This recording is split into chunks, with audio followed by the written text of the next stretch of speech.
mahalaga, tanggapin mo kung anong klase ng facial hair ang meron ka. Iba-iba kasi ang tubo ng balbas bawat tao. May mga gusto yung makapal at mahaba, may iba naman mas straight yung simpleng stubble lang. Kaya huwag kang ma-pressure kung hindi makapal ang tubo mo. Ang mahalaga, confident ka sa itsura mo. Sa video na ito, ating pag-uusapan kung paano magpahaba ng balbas ng mabilis. Let's start!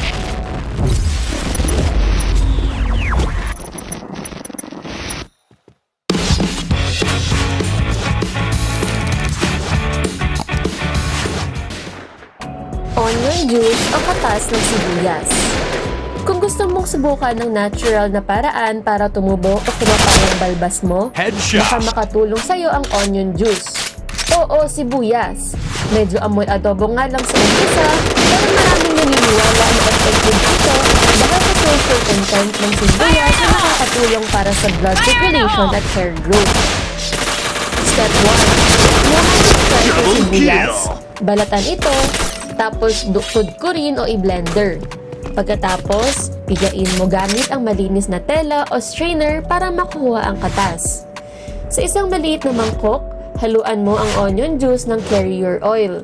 Pwedeng coconut oil, jojoba oil, o kahit argan oil.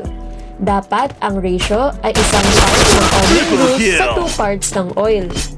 Halimbawa, kung 1 kutsarita ng onion juice ang ginamit mo, 2 kutsarita ng oil ang ihalo mo.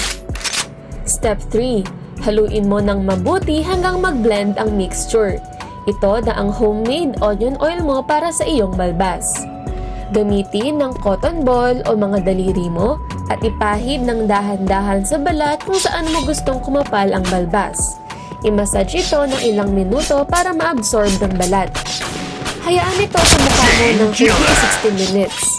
Kung kaya mo pang tiisin ng amoy, mas matagal ay mas maganda. Pagkatapos, banlawan mo ng maigi gamit ang maligamgam na tubig at facial cleanser. Reminder lang, gawin ito